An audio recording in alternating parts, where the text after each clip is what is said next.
গতকাল সংবাদ সম্মেলনে প্রধানমন্ত্রী রাজাকারদের বিরুদ্ধে সুনির্দিষ্ট কিছু বক্তব্য রেখেছেন। কোটা সংক্রান্ত বিষয়ে এক প্রশ্নের জবাবে প্রধানমন্ত্রী মুক্তিযোদ্ধাদের বিরুদ্ধে কটাক্ষ অপমাননার বিরুদ্ধেও সোচ্চার কণ্ঠে কথা বলেন। কোটা আন্দোলনকারীরা গতকাল রাতে একযোগে বিভিন্ন পাবলিক বিশ্ববিদ্যালয় ক্যাম্পাসে বিক্ষোভ শুরু করে।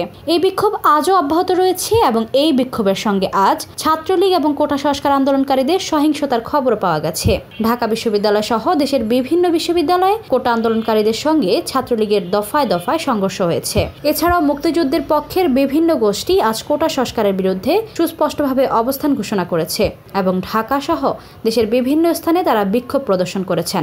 এর ফলে কোটা আন্দোলন একটি রাজনৈতিক আন্দোলনের দিকে রূপ পরিগ্রহ গ্রহণ করেছে। বিশেষ করে প্রধানমন্ত্রীকে আক্রমণ করে কোটা আন্দোলনকারীদের অবস্থান একটি নতুন প্রশ্নের জন্ম দিয়েছে। এর ফলে এই আন্দোলনকে রাষ্ট্রবিরোধী আন্দোলন হিসেবে এখন চিহ্নিত করা হচ্ছে। পররাষ্ট্রমন্ত্রী এবং আওয়ামী লীগের যুগ্ম সাধারণ সম্পাদক ডক্টর হাসান মাহমুদ কোটা আন্দোলনকে রাষ্ট্রবিরোধী আন্দোলন হিসেবে চিহ্নিত করেছেন। আইন শৃঙ্খলা রক্ষাকারী বাহিনীও এখন কঠোর অবস্থান গ্রহণ করেছে। তারা বলছেন যে যতক্ষণ পর্যন্ত তারা শান্তিপূর্ণ পরিস্থিতিতে ছিল ততক্ষণ পর্যন্ত তাদের আন্দোলনে কোনো বাধা দেওয়া হয়নি। কিন্তু গতকাল রাত থেকে কোটা আন্দোলনের নামে যা শুরু হয়েছে তা চরম বিশৃঙ্খল এবং হঠকারিতা। এর পেছনে রাজনৈতিক উদ্দেশ্য রয়েছে, কিন্তু প্রশ্ন দাঁড়িয়েছে অন্যত্র।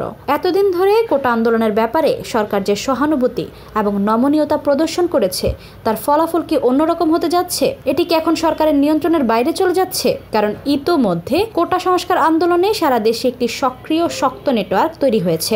আর এই নেটওয়ার্কের ফলে কোটা আন্দোলনকারীদের আন্দোলন ক্রমশ বেগবান হচ্ছে। সাধারণ শিক্ষার্থীদেরকে কতগুলো ভুল তথ্য এবং ভুল উপাত্ত দিয়ে প্রকারান্তরে মুক্তিযুদ্ধের বিরুদ্ধে একটি সুস্পষ্ট অবস্থান তৈরি করতে প্রলুব্ধ করা হচ্ছে। এর ফলে সাধারণ শিক্ষার্থীদের মধ্যে মুক্তিযুদ্ধ এবং কোটা সম্পর্কে এক ধরনের নেতিবাচক অবস্থান তৈরি হয়েছে। কোটা আন্দোলন সম্পর্কেও মানুষের মধ্যে নানা রকমের ভ্রান্ত এবং বিভ্রান্তিকর ধারণা সৃষ্টি হয়েছে। এমনিতেই দ্রব্যমূল্যের ঊর্ধ্বগতি এবং অর্থনৈতিক পরিস্থিতি নাজুক অবস্থায় আছে। সারা ঢাকা শহরে তীব্র গ্যাসের সংকট, অর্থ পাচার, দুর্নীতি দিয়ে মানুষের মধ্যে এক অস্বস্তি বিরাজ করছে।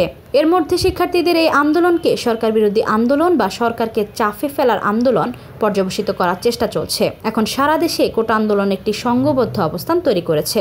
দেশব্যাপী কোটা আন্দোলন নিয়ে একটি ভিন্ন পরিস্থিতি তৈরি করা হয়েছে। সেই পরিস্থিতিতে কোটা আন্দোলনের আড়ালে রাজনৈতিক যে শক্তি যোগানো, সেটির ফলশ্রুতিতে কোটা আন্দোলন সরকার পতনের আন্দোলনের দিকে রূপ পরিগ্রহ করে কিনা সেটি যেমন দেখার বিষয়, এর ফলে সরকারের জন্য বাড়তি কোনো চাপ সৃষ্টি হয় কিনা সেটি নিয়েও নানা রকম আলাপ আলোচনা হচ্ছে।